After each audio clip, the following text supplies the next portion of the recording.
Having lost the first 2 tests of the Ashes series, defeat for England here will see the urn return down under. Joe Root's side are now drinking in Last Chance Saloon. That might just be the most appropriate metaphor too, given that England's tour has been beset by a number of off-field embarrassments, with Ben Duckett's drenching of James Anderson in beer following on from another incident in the same Perth bar, Johnny Bairstow's headbutt on Cameron Bancroft. But that could all become a footnote in history should Root's men stage a staggering comeback from here to retain the Ashes.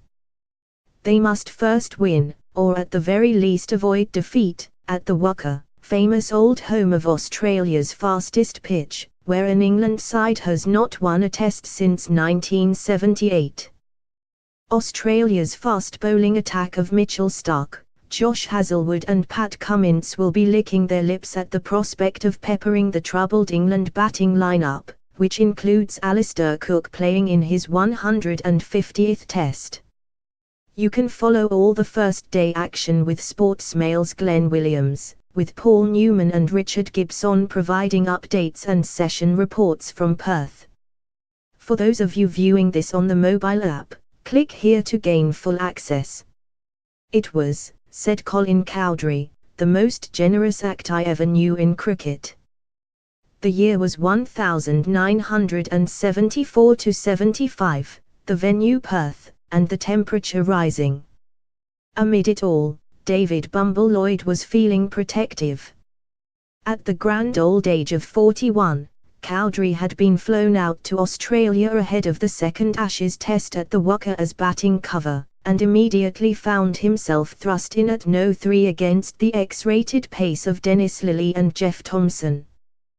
His attempt to ingratiate himself with Thomson with a polite handshake had not gone down well. Full story by Lawrence Booth here. England's triumphant Ashes tourists of 2010-11 were far more outgoing than the current crop hitting the headlines down under, according to fast bowler Stephen Finn.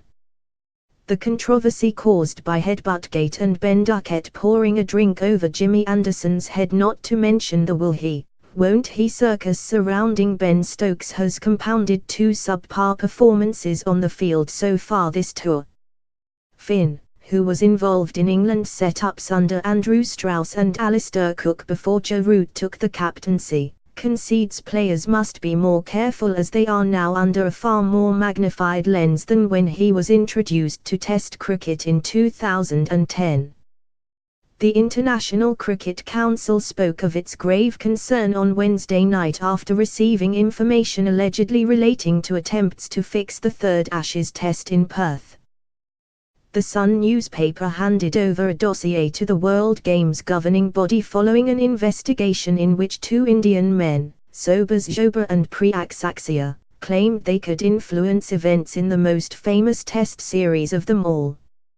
Although it was reported that no England players are involved in any potential wrongdoing, the 2 men, who were secretly filmed during what the newspaper described as a 4-month investigation, insisted they were working with a fixer in the Australian game known as the Silent Man.